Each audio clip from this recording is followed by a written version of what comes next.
Unumar, Núcleo de Maricultura do IFMA Campus São Luís Maracanã, desenvolve pesquisa e extensão com marisqueiros e malacocultores na Ilha do Maranhão.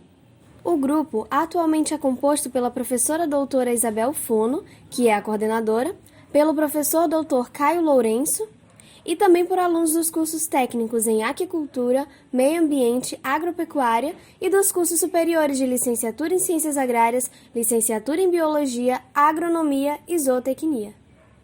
O grupo tem como objeto de pesquisa os moluscos bivalves e as comunidades marisqueiras que vivem da captura desses mariscos. Dentre os moluscos bivalves capturados no litoral maranhense, nós encontramos duas espécies de sururu, Mitela charruana, conhecido como sururu de lama, e Mitela guianensis, conhecido como sururu de dedo. Temos também a tarioba, Ifigênia brasiliensis, e a ostra nativa do gênero Crassostrea. O sururu de lama é encontrado no meio do estuário, aglomerado com outros da sua espécie, e no momento da captura, os marisqueiros utilizam a mão ou a pá e retiram o sururu que vem acompanhado de muita lama, por isso o nome sururu de lama. O sururu de dedo é capturado de uma forma bem diferente. Ele é encontrado ali próximo às raízes do mangue. Quando a maré baixa, ele afunda na lama e deixa uma fenda. O marisqueiro então localiza essa fenda e insere o dedo nela para retirar o molusco. Por isso, ele é conhecido popularmente como sururu de dedo. A ostra nativa é encontrada fixada nas raízes dos mangues, e a sua retirada pode ser feita com auxílio de apetrechos simples. Já a tarioba é encontrada mais frequentemente em bancos de areia. Ela vive enterrada em até 15 centímetros de areia e pode ser retirada com a mão ou com o uso de algum pedaço de madeira. A mariscagem é uma atividade que gera renda e atende também às demandas de subsistência das famílias marisqueiras no litoral maranhense. No entanto, o extrativismo feito de forma intensa e descontrolada acaba causando a redução dos estoques naturais desses mariscos, prejudicando principalmente as famílias marisqueiras. Sabendo disso, o Unumar criou o projeto Sementes da Maré, que visa levar conhecimento científico e difundir técnicas de cultivo em comunidades marisqueiras, mostrando para esses marisqueiros um método alternativo, mais lucrativo e menos agressivo ao meio ambiente. Durante a realização do projeto, são discutidos entre os pesquisadores e os catadores assuntos como a forma adequada de manejo das espécies estudadas, como acompanhar o crescimento das espécies em cultivo e como aumentar a produção, apresentando estruturas de cultivo sustentáveis e econômicas para o pequeno produtor. Observamos também que a prática da mariscagem é realizada principalmente por mulheres e elas têm uma afinidade com a cozinha. Daí, teve-se a ideia de desenvolver oficinas gastronômicas ministradas pela professora Isabel e por chefes de cozinha do estado. Elas foram realizadas nas comunidades de São Raimundo e Caúra, ambas do município de São José de Ribamar, e em Raposa. Essas oficinas visavam apresentar novos pratos, tendo como ingrediente principal os mariscos daquela região, e com a perspectiva de agregar valor ao produto, contribuindo para o desenvolvimento social, econômico e ambiental dessas comunidades.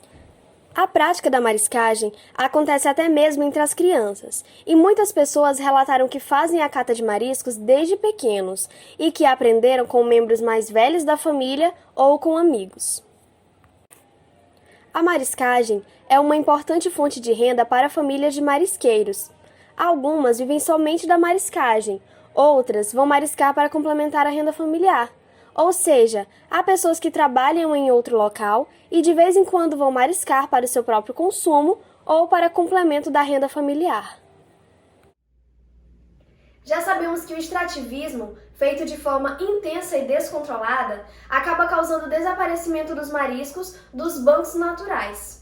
E é aí que o sururu entra como uma alternativa produtiva e sustentável para as famílias que vivem da cata dos mariscos, gerando também benefícios econômicos, sociais e ambientais.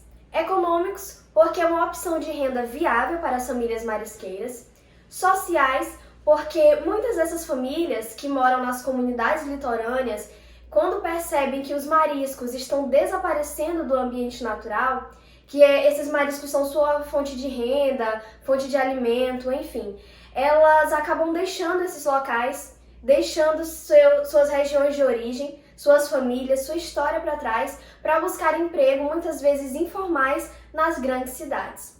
O cultivo ele também gera benefícios ambientais, já que cultivar, ao invés de só extrair e esperar a natureza repor, é uma opção muito menos agressiva ao meio ambiente. E como é que é feito esse cultivo? Será que custa muito para começar? Bom, tudo se inicia pelas sementes de sururu. Então, as larvas dos moluscos bivalves, elas ficam na maré sendo carregadas pelas correntes e procurando um substrato para se fixar. Elas encontram então as raízes dos mangues, como nós podemos ver aqui, as ostras nativas do gênero Crassostrea. Para fazer a coleta dessas larvas de moluscos bivalves, nós, a equipe do Numar, colocamos também no ambiente natural os coletores artificiais. Esse aqui, como podemos ver, é feito de um material reaproveitado, são feitos de garrafas PET, e as larvas dos moluscos bivalves, ao procurarem um substrato, elas podem encontrar também os nossos coletores artificiais, se fixar neles, então elas viram sementes de moluscos bivalves que são retiradas para serem colocadas nas estruturas de cultivo, sejam elas de cultivo de ostras ou cultivos de sururu. Os coletores também podem ser feitos de outros materiais reaproveitados, como forros de PVC ou telas de polietileno, um material barato que pode ser encontrado também na construção civil. Esses coletores ficam no estuário por mais ou menos 60 dias.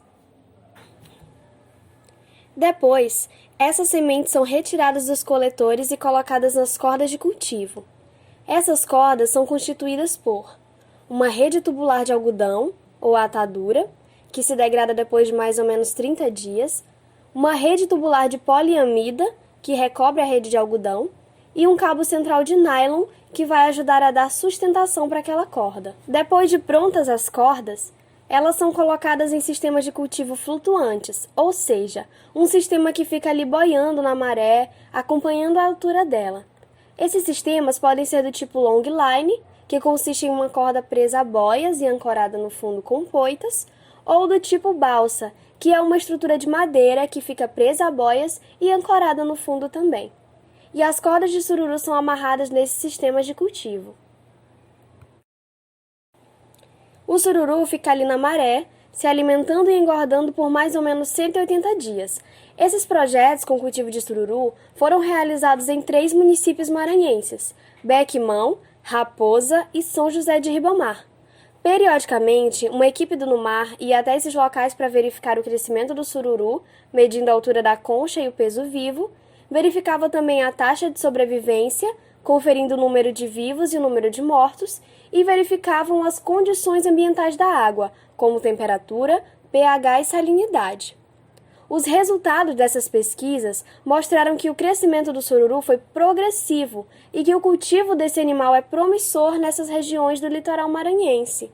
E as tecnologias, fruto dessas pesquisas, já estão sendo difundidas para famílias marisqueiras. Dessa forma, o nosso projeto começa com as sementes ainda na maré, que vão crescendo, se desenvolvendo e se tornando esses mariscos tão apreciados na cozinha maranhense. E é por isso que estamos no Festival Mercado das Tulhas, esse evento tão importante da gastronomia realizado no nosso estado, para contribuir com a apreciação da cultura gastronômica maranhense, da semente ao sorriso.